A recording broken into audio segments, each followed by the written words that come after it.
అతను తన శరీర బలాన్ని పెంచుకోవడానికి ప్రతిరోజు కఠినమైన సాధన చేసేవాడు. అంతేకాదు, నిద్రలో కూడా వ్యాయామం ఆపేవాడు కాదు. కాలక్రమేణా అతని బలం అసాధారణ స్థాయికి చేరుకుంది.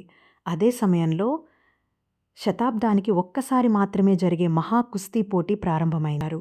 వారిని మోసం చేసి కళ్లకు గంతలు కట్టి తీపి మాటలతో రింగ్లోకి పంపించాడు. లోపలికి వెళ్ళిన వెంటనే వాళ్ళు నేరుగా ఆ ఇద్దరు భీకర యోధులను ఢీకొట్టారు.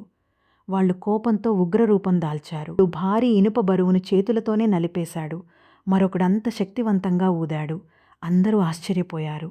మ్యాచ్ ప్రారంభమైంది. ఆ ఇద్దరు యోధులు ఒక్క దాడితో వారిని రింగ్ మధ్యలోకి విసిరేశారు. వాళ్ళని ఎత్తిపడేశారు, తిప్పారు, ఎక్కడికక్కడ విసిరేశారు. అయినా ఆశ్చర్యంగా వాళ్ళింకా నవ్వుతూనే ఉన్నారు. ఇది చూసి ఆ వ్యక్తి కోపంగా, ఏమైనా చేసి గెలవాలి అని అరిచాడు. మరోసారి పోరాటం మొదలైంది. ఇద్దరు స్నేహితులు తమ శక్తి అంతా ఉపయోగించారు. కానీ ప్రత్యర్థులకు చిన్న గాయం కూడా కాలేదు. చివరికి ఆ విజయాన్ని ప్రకటించారు. కొంతసేపటి తర్వాత ఆ వ్యక్తి వారిని బయటకు తీసుకొచ్చి మళ్ళీ గెలవమన్నాడు. కానీ వాళ్ళు నవ్వుతూ ఒక మాట చెప్పారు. మేము సరదాగా గడిపాం, కాబట్టి అసలు విజేతలమైతే మేమే. ఇలాంటి ఆసక్తికరమైన కథల కోసం లైక్ చేయండి, సబ్స్క్రైబ్ చేసుకోండి. మళ్ళీ కలుద్దాం.